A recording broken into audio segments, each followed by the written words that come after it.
बिस्मिल्लाहिर्रहमानिर्रहीम। अस्सलामु अलैकुम वरहमतुल्लाहि वबरकातुह। खाकसार मोहम्मद इब्राहीम आपकी खिदमत में हाजिर है और आप देख रहे हैं YouTube channel voice of Islam. नाजरीन, जरीउल्लाह भाई की गुफ्तगू सुनी। इसके साथ मज़ीद कुछ बातें अपनी गुफ्तगू भी शामिल करके आपके साथ शेयर कर रहे हैं। वो कहते हैं कि आज एक इंटरव्यू सुनने का मौका मिला है जिसमें तोबा रहमान साहिबा जो लाहौर की थीं, वो हसन राना साहब के प्रोग्राम में पहुंची हुई थीं, जो कि ये बेचारा ढूंढ ढूंढ कर ऐसे बंदे लेके आता है कि अल्लाह करे मेरे प्रोग्राम में कोई बंदा आ जाए जो जमात अहमदिया के ख़िलाफ़ बात करे ताकि मुझे 2-4 रुपए मिल जाएं। तो ये बेचारा इसी ताक में रहता है, जहाँ कहीं इसे कोई ख़बर मिलती है तो वहाँ पर ये अपना कैमरा और टीन डब्बा उठाकर पहुँच जाता है ताकि जमात अहमदिया के ख़िलाफ़ प्रोपेगेंडा कर सके और जमात अहमदिया के ख़िलाफ़ इस तरह की इल्ज़ाम तराशी करे और love for all hatred for none के नारे को मशकूक बनाने की सर तोड़ कोशिश करे। और अल्लाह वसाया साहब भी इनके साथ मौजूद होते हैं। ख़त्म नबूवत के ऊपर बात तो कर नहीं सकते, तो जमात अहमदिया के ऊपर इल्ज़ाम तराशी और इस तरह की बातें बयान की जाती हैं। तो इस खातून ने जो ये कहा है कि मैंने अहमदियत को छोड़ा है, उसकी वजूहात क्या हैं? सबसे पहली वजह ये बयान की है कि किताबों में गुस्ताखियाँ थीं। हम लाहौर से रब्वा गए थे, वहाँ तरबियती क्लास थी, 15 रोज़ा तरबियती क्लास थी। उसमें जमात अहमदिया की किताबों की कुछ बातें बयान की गईं और जब किताबें पढ़ीं तो पता लगा कि गुस्ताखियाँ मौजूद हैं, लेकिन इन गुस्ताखियों को पॉइंट आउट नहीं किया गया, बताया नहीं गया कि कौन सी गुस्ताखियाँ हैं। हम इनको बार बार दफ़ा ये कहते हैं। अब इस खातून को हटकर बाकी वो लोग मुखातिब हैं जो बात करने के लिए आ सकते हैं या मैदान में आने के लिए तैयार हो सकते हैं। उनसे गुजारिश है कि हम आपको मुनाजरे का चैलेंज करते हैं कि जमात अहमदिया की किसी भी किताब में हज़रत मसीह मऊद अलैहिस्सलातु वस्सलाम की किसी तहरीर से ये दिखा दें कि हुजूर ने कहाँ हज़रत ईसा अलैहिस्सलाम जो रसूलुल्लाह बनी इसराइल थे, उनकी शान अक़दस में गुस्ताखी की है या गुस्ताखी करने के बारे में सोचा भी है। हम आपको मुनाजरे का चैलेंज देते हैं कि मैदान में आएँ और बताएं कि कौन सी तहरीर है। लेकिन न खंजर उठेगा न तलवार, इनसे ये बाजू हम आजमा चुके हैं। ये बेचारे सिर्फ ज़बानी कलामी बातें करते हैं, इसके अलावा इनका और कोई मकसद नहीं होता। ये कभी भी मैदान में नहीं आते, सिर्फ अपने घर में बैठकर चार दीवारी के अंदर इस तरह की इल्ज़ाम तराशी करते हैं, क्योंकि इनको सिखाया यही जाता है कि इंटरव्यू में ये बातें करनी हैं, गुस्ताखियाँ बयान करनी हैं, बस ऐसे अल्फाज इस्तेमाल करने हैं जो इश्तियाल का बायस बने। जो आवाम सुने, जज्बात मजरूह होते हैं। जज्बाती बयान, आंसू, ये सब अपने प्रोग्राम में दिखाकर लोगों को अपनी तरफ कन्वर्ट करने की कोशिश करते हैं, जिसमें रत्ती बराबर कोई सच्चाई नहीं। हम कहते हैं हवाले दें, झूठ क्यों बोलते हैं? सामने वो किताब क्यों नहीं रखते हैं जिस पर अहमदियों ने ये लिखा है? खुद ही ये साबित कर देते हैं कि झूठ हैं। किताब का नाम और जिक्र कर देंगे तो झूठ पकड़ा जाएगा। तो कभी हज़रत मसीह मऊद अलैहिस्सलाम का, तो कभी जमात अहमदिया के खलीफा का नाम लेकर इल्ज़ाम तराशियाँ करते रहते हैं। अस्तग़फिरुल्लाह, नाऊज़ु बिल्लाह मिन ज़ालिक। अब उसने जमात अहमदिया को छोड़ा क्यों था, ये क्या चक्कर है, ये इंशाअल्लाह आपके सामने हक़ाइक़ लेकर आएंगे। लेकिन जो बातें थी वो मैंने सोचा कि आपको बता दूं कि गुस्ताखियों की बिना पर उसने ये दावा किया है, लेकिन तहरीर कोई भी पेश नहीं की। हम उनसे बार बार मुतालबा करते हैं कि वो तहरीरात पेश करें, सामने आएँ, मैदान में निकलें।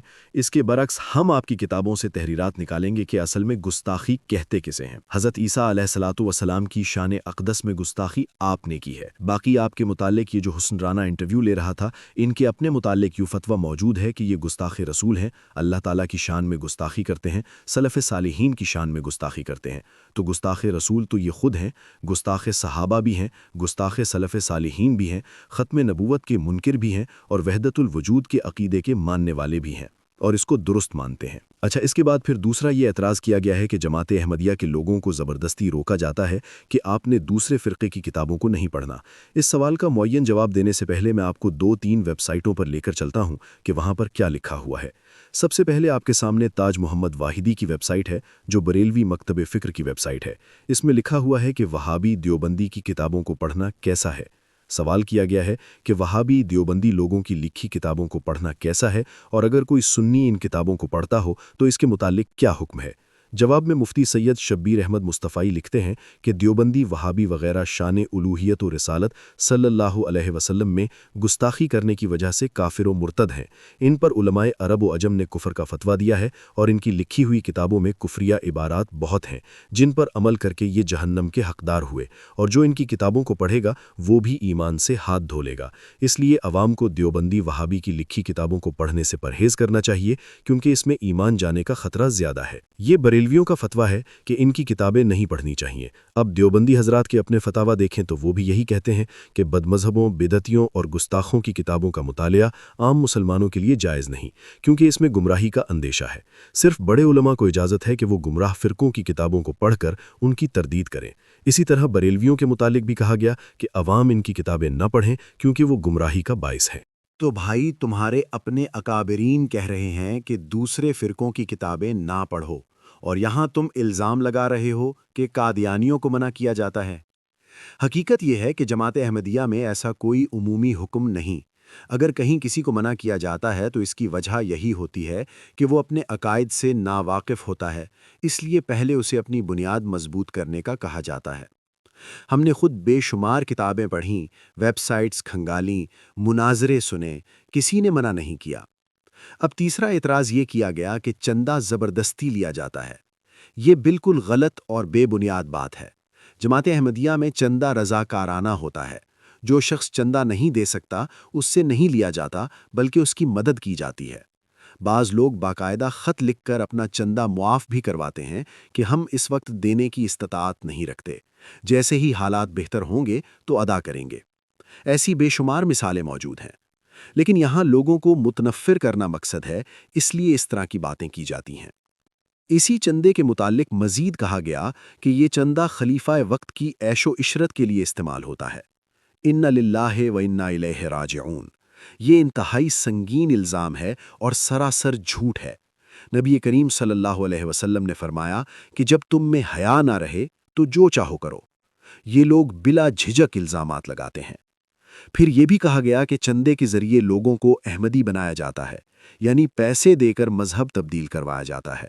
یہ بھی سراسر جھوٹ اور بے بنیاد الزام ہے جس کا کوئی ثبوت نہیں دیا گیا۔